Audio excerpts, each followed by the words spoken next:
एक और बड़ी खबर देहरादून से है, जहां पर बिजली की मांग का ग्राफ जो है बढ़ने लगा है। गर्मी के चलते तेजी से बढ़ रही है बिजली की मांग।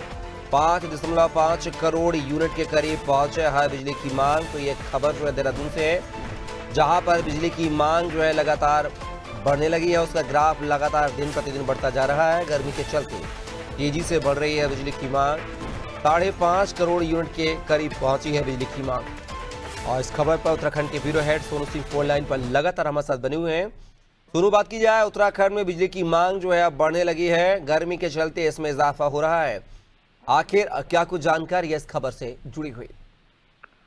देखिए कपिल, उत्तराखंड पर्वतीय राज्य कहलाता है और ऐसे में उत्तराखंड में ज्यादातर दो मौसम के मिजाज देखने को मिलते हैं। पर्वतीय क्षेत्रों में अधिक ऊंचाई वाले जो हिमालयी क्षेत्र है वहाँ कुछ और मौसम का मिजाज होता है और मैदानी क्षेत्रों में कुछ और जैसे जैसे अभी मौसम का मिजाज बदला था उसके बाद फिर से तपिश बढ़ने लगी।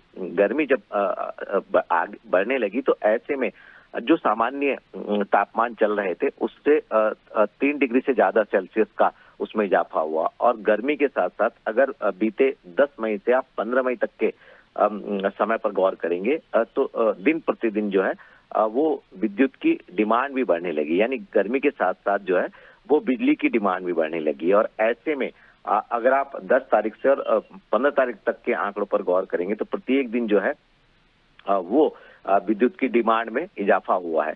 हालांकि जो यूपीसीएल है, उत्तराखंड पावर कॉर्पोरेशन, उसकी तरफ से दावे किए जा रहे हैं कि जो विद्युत की मांग बढ़ रही है उसको जो उत्तराखंड में विद्युत का उत्पादन हो रहा है उससे केंद्रीय पूल से मिलने वाली बिजली और जो वैकल्पिक व्यवस्थाएं जैसे सौर ऊर्जा जैसी अन्य जो वैकल्पिक व्यवस्थाएं उनके माध्यम से उसको पूरा किया जा रहा है और कई और विकल्पों पर कोई सरकार काम कर रही है। लेकिन अब ये देखना होगा जैसे जैसे तापमान में और बढ़ोतरी आने वाले समय में होने वाली है, उसको ध्यान में रखते हुए किस तरह से विद्युत की बिजली की आपूर्ति विभाग जो है वो निर्बाध रूप से करेगा, ये देखना होगा।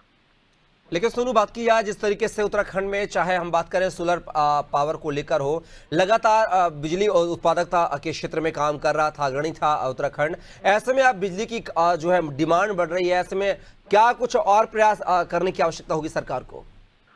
देखिए कपिल, ये बहुत महत्वपूर्ण सवाल आपने किया है। उत्तराखंड को ऊर्जा प्रदेश भी कहते हैं और टिहरी डैम जैसे बड़े बांध से यहाँ पर विद्युत उत्पादन हो रहा है और इसके अलावा दर्जनों ऐसी जल विद्युत परियोजनाएं हैं जिनसे अक्सर विद्युत का उत्पादन होता है और कुछ ऐसी भी योजनाएं प्रस्तावित हैं जिनसे विद्युत के उत्पादन के लिए सरकार लगातार प्रयास कर रही है। जहां पर जो भी अड़चन आ रही है उनका समाधान करने की कोशिश की जा रही है। इसके अलावा सौर ऊर्जा पर फोकस किया जा रहा है, थर्मल पावर एनर्जी पर फोकस किया जा रहा है और साथ ही साथ जो विदेशी तकनीक के साथ साथ तपोवन में उत्तराखंड के भूतापीय विद्युत उत्पादन पर भी प्रक्रिया शुरू कर दी गई है।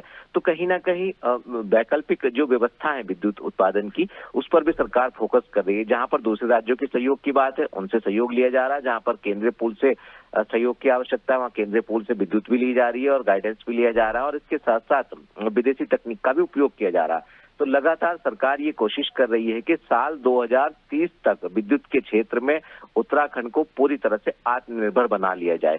अब ये जो तमाम प्रयास है, देखना होगा कि सरकार ने जो लक्ष्य निर्धारित किया है क्या इस तय समय सीमा में ये लक्ष्य पूरा हो पाएगा या इसमें अभी और समय की जो है वो जरूरत पड़ेगी। चलिए सोनू, बिल्कुल देखना होगा कि उत्तराखंड के रहवासियों को बिजली की आपूर्ति, जो निर्बाध आपूर्ति, वो कितनी हो सकती है, हो पाएगी या नहीं, ये देखना दिलचस्प होगा। और अगर नहीं हो पाती तो सरकार वैकल्पिक व्यवस्था क्या करती है, ये भी देखना दिलचस्प होगा।